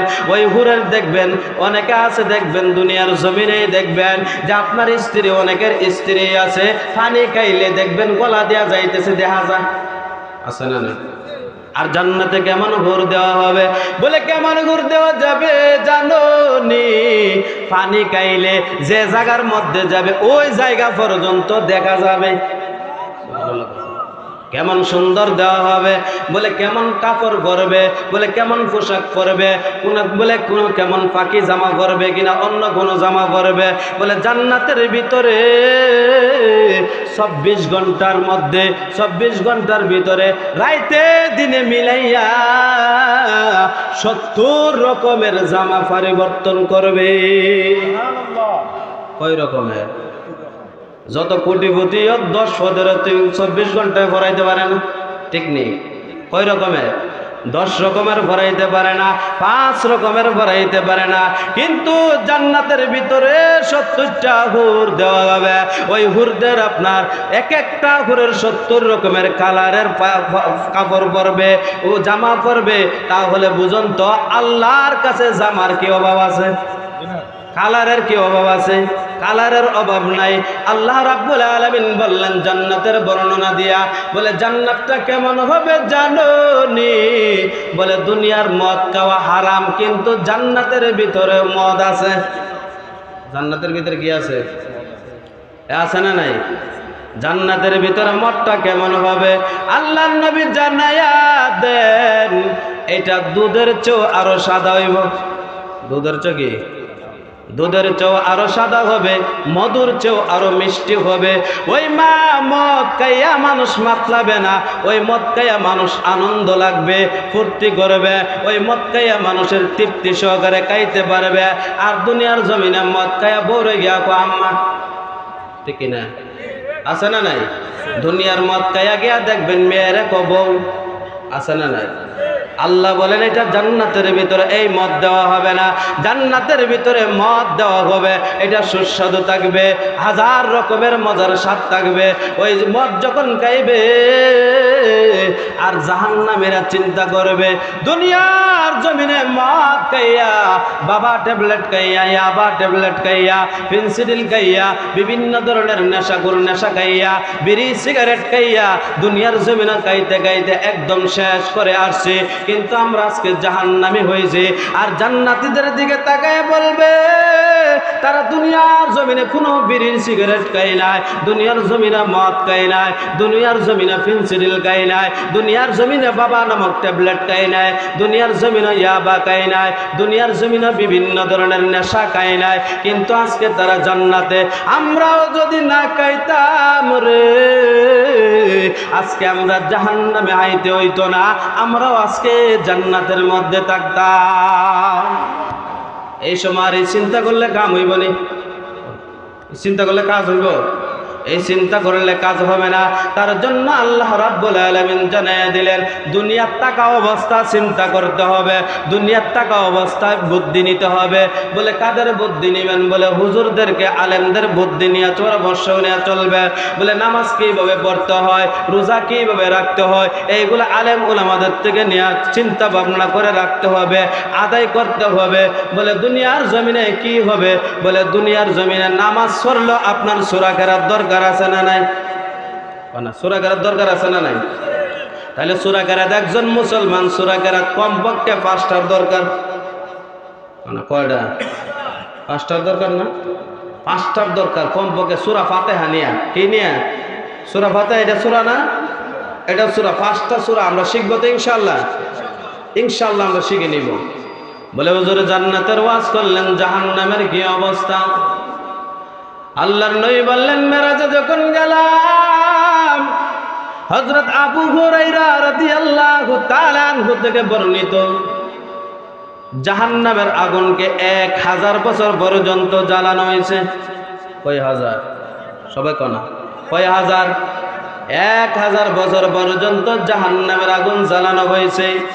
ওই জাহান্নামের আগুন কালার ছিল লাল, যখন 1000 বছর জ্বালাইছে ওই কালারটা হয়ে গেছে সাদা।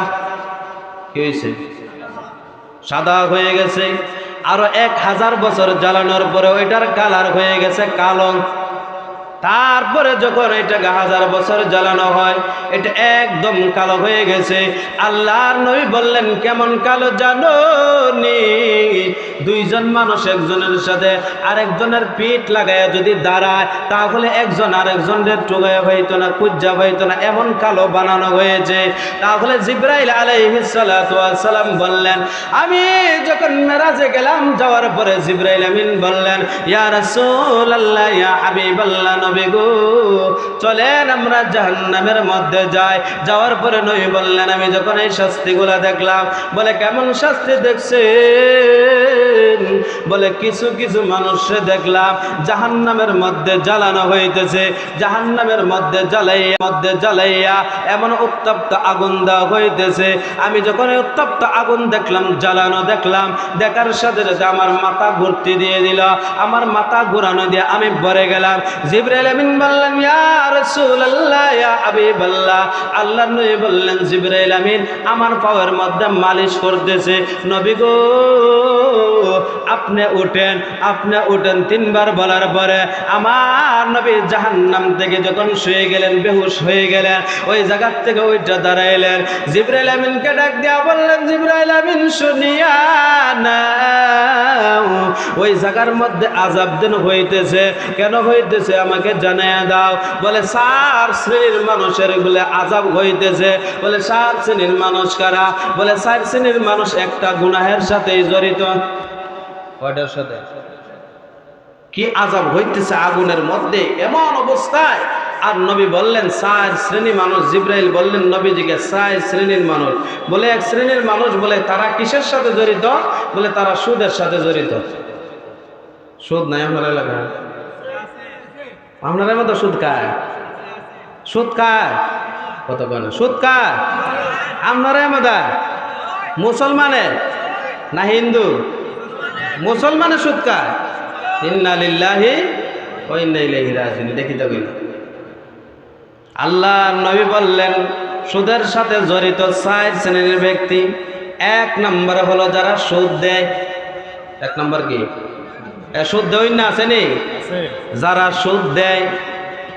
আর 1 শ্রেণীর ব্যক্তি, ও নবী আপনি শুনিয়া নেন, যারা সুদ নেয়। যারা এক দলে দেয় আর এক দলে নেয়। কয় দল হয়েছে? 2 দল। আল্লাহর নবীকে জানাইয়া দিলেন, ও নবী, আরেক দল হলো সুদের সাক্ষী থাকা। কিসের সাক্ষী? কতরা 2 জনে যদি আমরা 2 জনে যদি মামলত করে টাকা নেই, তাহলে তো আমাদের মধ্যে যদি না করি যে তোর থেকে টাকা নিয়েছি না, তাহলে হবে না। সাক্ষীর দরকার আছে না নাই? সাক্ষী রাইখা টাকা দেয়।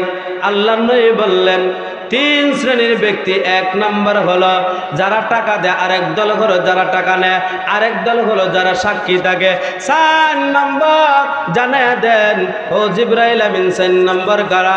বলে যারা হলো সুদের টাকা লেখালেখি করে। আছে না নাই? সুদের দলিল করে না মানুষে? কাগজ করে না? কাগজ করে 1 লাখ টাকা নিলে এত মাসের জন্য এত টাকা দিয়া দানের উপরে, চালের উপরে, টেহার উপরে। আছে না নাই? ওইগুলা জেনে কয় শ্রেণীর ব্যক্তি? এই 4 শ্রেণীর ব্যক্তি সুদের সাথে আছে না নাই? আল্লাহর নবী বললেন, বলে সুদ যারা খাইছে তারাও অপরাধ করেছে, যারা সুদের টাকা দিয়েছে তারাও অপরাধ করেছে, যারা সুদের সাক্ষী দিয়েছে তারাও অপরাধ করেছে, যারা সুদের লেখালেখি করেছে, যারা আমিন, যারা লেখকদার, ওই তারাও সুদের জড়িত আছে। ওই 4 শ্রেণীর ব্যক্তি, ওই 4 শ্রেণীর ব্যক্তিকে আমি দেখলাম জাহান্নামের ভিতরে উল্টাইয়া তাদেরকে এমনভাবে আযাব দেওয়া হইতেছে, নিচে দিও আগুন, সামনে দিও আগুন, পিছন দিও আগুন, সব দিক দিয়ে আগুন দেওয়া হইতেছে। বলে 4 শ্রেণীর ব্যক্তি যদি সুদের সাথে আজকের থেকে লেনদেন থাকে, আজকের থেকে ওয়াদা করে নেবেন, আজকের থেকে ওই মাহফিল থেকে বলবেন হুজুর আর জীবনে সুদ খাইব না, আজকের থেকে ওয়াদার দরকার আছে না নাই? ওয়াদা করবেন তো ইনশাআল্লাহ? এই কেন এই মাঠেও তো অনেকে আছে হুজুরে সুদের আলাপ করতেছে, হুজুরে গেলে সুদে টিয়া লাগামো, এই মাহফিলই লাগাইব। আছে না নাই? হুজুরে গেলে হুজুরে কয়ে গেছে হুজুরে বাড়ায় না আনছি। আছে না নাই?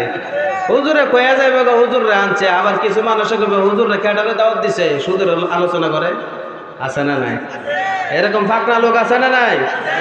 তাহলে তারা বোঝা গেল তারা দেশের শত্রু, সমাজের শত্রু, তারা ওই রাষ্ট্রের শত্রু। কারণ হলো তারা মুসলমান নামদারি লাগাইছে কিন্তু সুদের উপরে টেহা লাগা। আছে না নাই? ওইগুলার থেকে যদি বাঁচতে চান তাহলে সুদের লেনদেন বন্ধ করতে হবে, আর হাওলাত দেওয়া, কর্জা দেওয়া চালু করতে হবে। বলে হুজুর হাওলাত টেহা দিলে তো পাওয়া যায় না, জুতার স্যান্ডেলের বাগল গোল সব জায়গা, কিন্তু টেহা পাওয়া যায় না। ঠিক কি না? স্যান্ডেল কয় জোড়া দেন চিরন লাগে, যদি কর্জা দেন, হাওলাত দেন, যদি মানুষের দাঁড় দেন, তাহলে আপনার জুতা থাকতো না, কিন্তু টেহা তো পাইতো না, জুতাও থাকতো না। আছে না নাই? হ্যাঁ, এই কারণেই কিন্তু মানুষ কর্জ দেয় না, ধার দেয় না। টাকা মানুষকে বিপদে বললে পর নাই, কিন্তু সুদের উপরে গইলে বেড়া তাড়াতাড়ি দিয়ালে। আছে না নাই? তুই জানো স্যার, আমি জানি, আমি দেন সুদ খাই না, কারণ হইলে আমি এলাকার সর্দার। আছে না নাই? আমরা দুইজনে জানি, আর কেউ জানে না। আল্লাহর নবী বললেন তাদেরকে জাহান্নামে সবথেকে নিকৃষ্ট আযাব দেওয়া হইতেছে যারা কামাই রোজগার করে না, কিন্তু ঘুরে ঘুরে খায় সুদের উপরে টেহা দিয়া। আছে না? ঘুরে আর খায় মানুষের দিকে। কেউ তুমি তো সারা বছর কোনো কাজ কাম করো না, আমরা দেখি তুমি খালি পকেটের মধ্যে হাত দিয়া আর সুসা লাগায় হাঁটো। তুমি কেমনে কি করো? সারা বছর দিয়ে এমনি অর্ডার। আমরা দিয়ে সারা জীবন খালি কাজ করি, সারা বছর কাজ করি, মাসে একদিনও বয়া খাইতে পারি না। কারণ যদি একদিন বয়া খায়, এরপরের দিন আবার দেখা যাবে নুন আনতে ফান্তা ফুরায়। আছে না নাই? কিন্তু তুমি যে সারা বছর ঘুরে ফিরে খাও, তুমি কেমনে খাও? কোয়েন না আমার একটা ব্যবসা আছে। কি কয়? আছে না নাই? আমার একটা ব্যবসা আছে। হুজুর রে কয়, হুজুর আমার একটা ব্যবসা আছে, আপনি কি করবেন? বলে আমার ব্যবসাটার লেগে দোয়া করেন। কি কয়? আমার ব্যবসাটার লেগে? হুজুরে কয়, চাচা কি এর ব্যবসায়ী রে? কেন কয়? বুঝেন না আমার কথা? হুজুরে কি কয়? আপনারা এমনিতে কন মিয়া সাহেব, আপনার মধ্যে কিতাব হইন, মিয়া সাহেব হইন, আবার হুজুরও হইন। ঠিক না? কয়েন মিয়া সাহেব যে আমার দোকানের লাগে, আমার ব্যবসার লাগে দোয়া করো। তখন হুজুরে বলতেছে আপনার কি ব্যবসা কইবেন না? তো ছোট্টখাটো একটা ব্যবসা দিয়া চলি। কি দিয়া?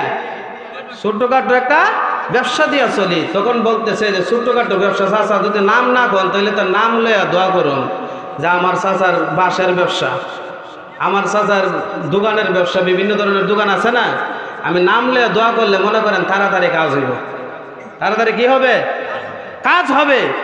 তখন বলতেছে হুজুর আমি তো টেহার ব্যবসা করি। কি এর ব্যবসা? হুজুর চাচা আমি তো বুঝলাম না, দুনিয়াত কত ব্যবসায় দেখলাম, কিন্তু টেহার কি ব্যবসাটা আমার কয়াল। অনেক বেটা কেঁচাকেচি করতেছে, না হুজুর এটা আপনারা কোন যেত না, আমার ব্যবসা লইয়া দোয়া করে লেন। কি লইয়া? ব্যবসা লইয়া দোয়া করে লেন। হুজুর আবার ফিসলা আছে, চাচা ব্যবসা লইয়া দোয়া করেন যেত না। দোয়া যদি আসমানে উঠতে চায় আর আল্লাহ যদি কবুল করতে চায়, আপনার ব্যবসার নাম লইয়া করান লাগবো। কি লইয়া? ব্যবসার নাম লইয়া করান লাগবো। তখন বলতেছে যে হুজুর কেউরে কয়েন না, আমি কিছু মানুষের উপকার করি আর মানুষে আমার কিছু দেয়। মানুষে কি করে? উপকার করে, মানুষের হেল্প করে। আপনারা এমন দেখুন মানুষের সাথ দিয়া দেয়, মানুষে কিতা করে? সাথ দেয়। মানুষে একটা কাম পারেন না একলা, কিন্তু আপনি কি আর সাথ দিন, ওটারে কিতা হয়? হেল্প। এটা কি বলেন? হেল্প। তারে সাথ দিয়া দেওয়া, তারে উপকার করা। তাহলে বলতেছে চাচা কি হেল্প, মানুষের উপকার করেন, কইতেন না, বাইঙ্গা কইতেন না আমারে? ও বাইঙ্গা কই হুজুর, মানুষে আমি প্রতি বছরে 1 লাখ টাকা দেই, আমার 40,000 লাগাইয়া দেয়। কিতা দেয়? বুঝেন না কথা? বুঝেন না আমার? 1 লাখ টাকা দেয়, কত দেয় বছরে? 40,000। বছরের পরে না, 1 লাখ থেকে আমি 40,000 রাখা দেই। এরকম ডাহাইত আছে না নাই? এরকম 70 আছে না নাই? এই দেশে নাই? 40,000 সাথে সাথে রাখা দেয়, 50,000 সাথে সাথে রাখা দেয়, 30,000 সাথে সাথে রাখা দেয়। হুজুরে কয় চাচা এই দোয়া করেন যেত না, দরকার আমার থেকে 100 টাকা নিয়ে মসজিদে দান করেন, কিন্তু আপনার লাগে আমি দোয়া করতে পারতাম না, কারণ এই ব্যবসা আল্লাহর রাসূলের শিখায় দেওয়া যায় না। ঠিক কিনা? শিখায় দেয়া যায় নাই, এইটা ব্যবসা হতে পারে না, এটা হলো হারামখোর, ঠিক কিনা? এটা হলো হারাম জাদা। যদি ভালো জাদা হইতো কোনোদিন সুদ খাইতো না, ঠিক কিনা? একজন ব্যক্তি মসজিদ থেকে বাইরেছে, কোন জায়গার থেকে বুঝছেন, কতগুলো বুঝছেন, মসজিদ থেকে বাইরেছে, বাইরেনের পরে চাচার দাঁতের বেদনা। কিসের বেদনা? দাঁতের ব্যথা, বুঝেননি আপনারা?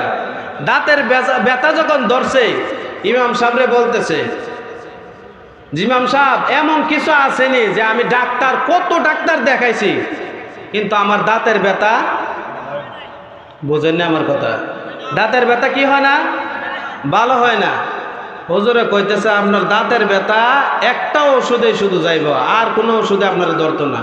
বলে কি? বলে 5 জন সুদ করে যদি একটা পানির একটা গ্লাসের মধ্যে যদি ফু দিয়া আপনি খাইতে পারেন, তাহলে আপনার দাঁতের বেদনা সাথে সাথে শেষ। বুঝেন না কথা? কয়জন সুদকুর? 5 জন সুদকুর যদি একটা গ্লাসের মধ্যে ফু দেওয়ার সাথে সাথে যদি আপনি খান, তাহলে সাথে সাথে ব্যথা শেষ। চাচা কয়, তা হুজুরে কইতেছে, চাচা সুদকুর আছেন এলাকার ভিতরে? তোর হুজুর কি কর? আমার ঘরে 5 জন আছে। বুঝেন না কথা? আমার ঘরে কয়জন আছে?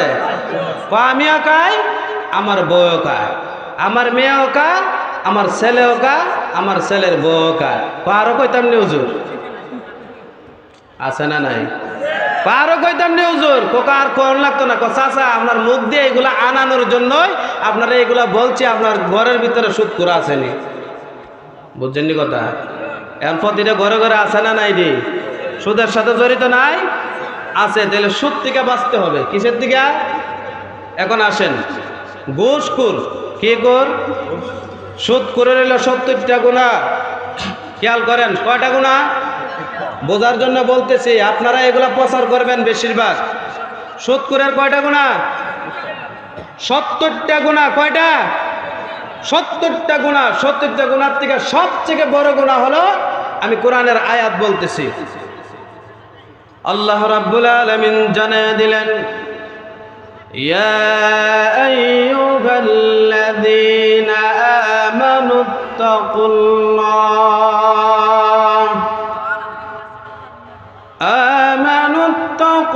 আমানুত্তাকুল্লাহ ওয়া যারু বাকিয়া মিনার রিবা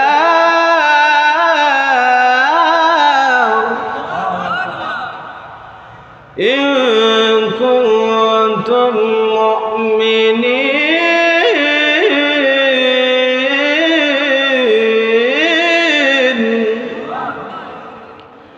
আল্লাহ রাব্বুল আলামিন জানিয়ে দেন, ও নবী তাদেরকে জানায়া দেন, তারা যদি ইমানদার হয়ে থাকে, মুসলমান হয়ে থাকে, আমি আল্লাহকে ভয় করে থাকে, তারা যেন সুদের লেনদেন না করে। ইন কুনতুম মুমিনিন, তারা যদি মুমিন হয়ে থাকে। তারপরে 1 নম্বর গুনার কথা বলেন, ফাইন লাম তাফআলু ফাআযানু বিহারবিম মিনাল্লাহি ওয়া রাসূলিহি।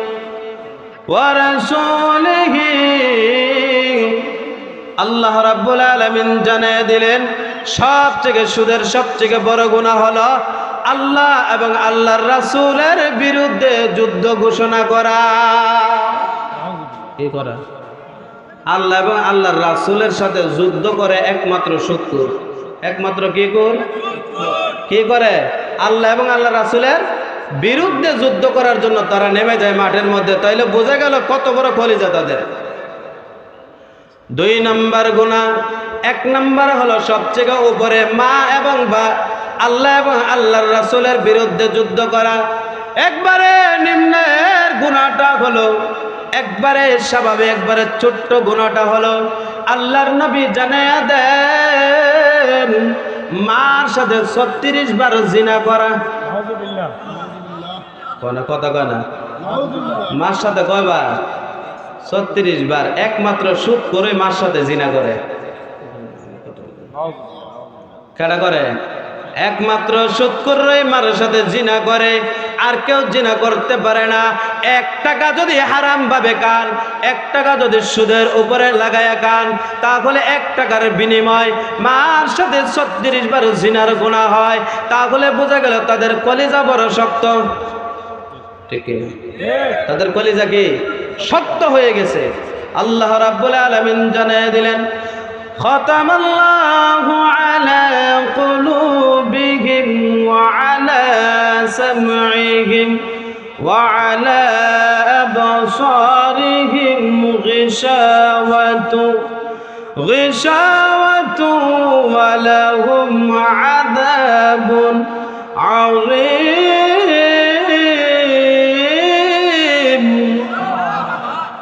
আল্লাহ রাব্বুল আলামিন বললেন, এমন কিছু বান্দা আছে তাদের অন্তরের ভিতরে, কলবের ভিতরে মোহর মেরে দিছে। কি মেরে দিছে? সিল মেরে দিছে। সিল বুঝছেন নি? এটার উল্টানোর মতো কারো নাই। ওই সিল যখন মারছে, মানুষ যখন মিথ্যা কথা বলে, ঘুষখোরের দুইটা গুনাহ কয়টা? কত কয়? ঘুষখোর নাই দেশ? ঘুষখোর আছে না নাই? বলে ঘুষখোর কাকে বলে? বলে একটা সর্দারে 1-2 জনে মাইল লাগছে, ঝগড়া লাগছে, আমি সমাধান করে দিব, 5,000 দিয়া লাইস আছে না? কয় হাজার দিতে কইতেছে? 5,000। শুধু এক দল থেকে কানা, এক দল রে তোরটা আমি জিতাই দিব, 5,000 দিন। আরেক দল রে গিয়া কো তুই 5,000 দিস, আমি তোর দল রে জিতাই দিব, আছে না? ঘুষখোরের দুইটা গুনাহ কয়টা? দুইটা। 1 নাম্বার হলো যার কাছ থেকে আনতেছে টাকাটা সে সাফের উপরে বইরা দিতেছে। কিসের উপরে? সাফের উপরে বইরা দিতেছে, তার উপরে জুলুম হইতেছে। ওই জুলুমের কারণে নবী বললেন 1 নাম্বার হলো তার উপরে জুলুম করতেছ, 2 নাম্বার হলো ঘুষ খাইতেছ। ওই দুইটা গুনাহ হারাম। বাথরুমে গিয়া টয়লেটের মধ্যে ঘু খাইলে একটা গুনাহ হয়, কথা কয় না? বাথরুমে গেলে গিয়া খাইলে, বাথরুম খাইলে কটা গুনাহ হয়? একটা। ঘুষ খাইলে কয়টা? তাহলে বালা কোনটা? পায়খানা ভালো, ঘুষখোর থেকে পায়খানা খাওয়া ভালো। আমাদের এলাকার যুবকরা যৌতুক খায় কিনা? যৌতুক বুঝেন না? আল্লাহর নবী বললেন 4টা জিনিস দেখে তোমরা বিবাহ করিও।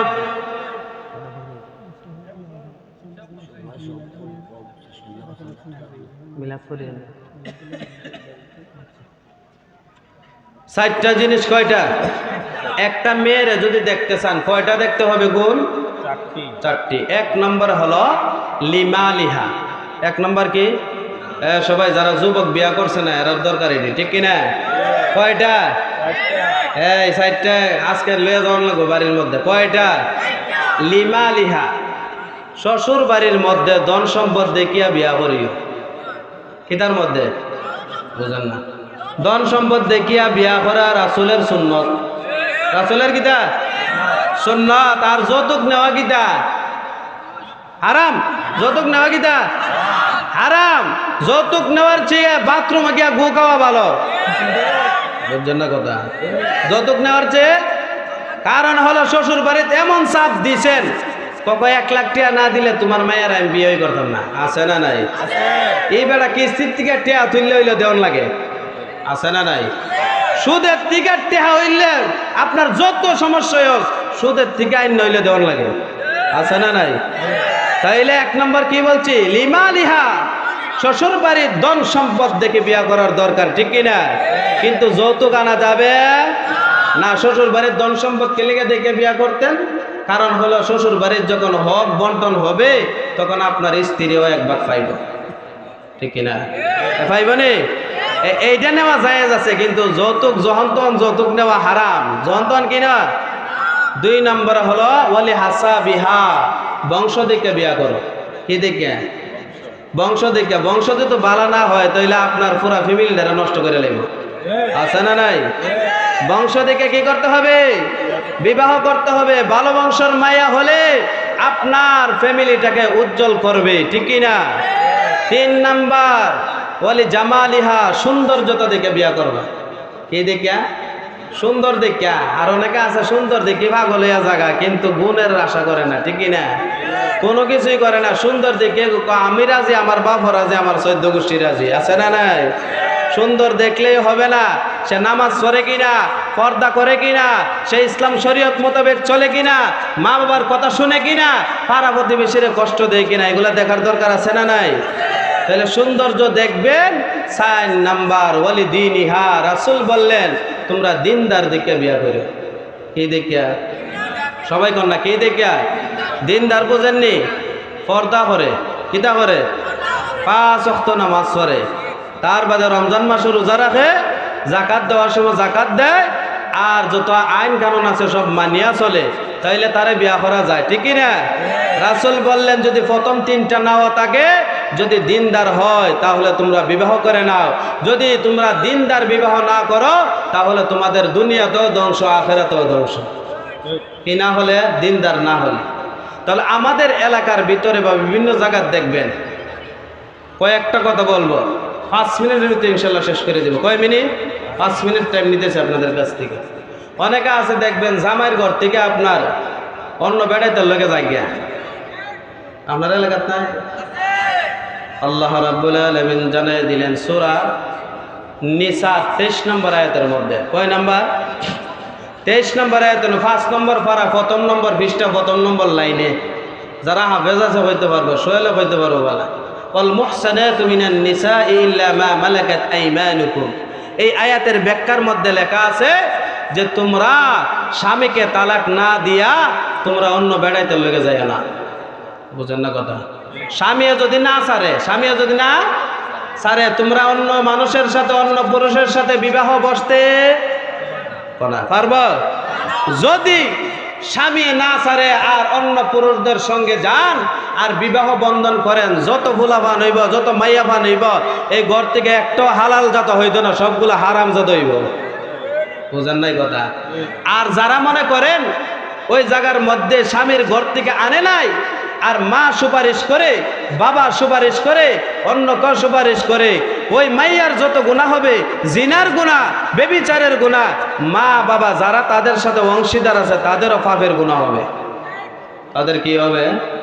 পাপ হবে তার কারণে আমরা এই গুনাহের থেকে বাঁচার দরকার আছে না নাই হ্যাঁ এই গুনাহ থেকে বাঁচতে হবে আমরা যারা আছি সমাজের মানুষের সাথে ভালো ব্যবহার করতে হবে কি করতে হবে ভালো ব্যবহার করতে হবে বড়রে কি করতে হবে বড়দেরকে সম্মান দিতে হবে ছোটদেরকে স্নেহ করতে হবে আর যারা সমান বয়সে আছে তাদেরকে বন্ধুরূপে গ্রহণ করে নিতে হবে তাদেরকে বন্ধুরূপে আচরণ করতে হবে আমরা যারা আছি ইনশাআল্লাহ মাহফিল শেষ পর্যন্ত থাকবো তো ইনশাআল্লাহ মানে শেষ পর্যন্ত থাকবো তো ইনশাআল্লাহ আমরা যারাই আছি একে অপরের জন্য দোয়া করব একে অপরের জন্য কি করব দোয়া করব আল্লাহ যেন আমাদের সবাইকে কবুল করেন সকলে বলে আমিন ওয়া আখিরু দাওয়ানা আলহামদুলিল্লাহি রাব্বিল আলামিন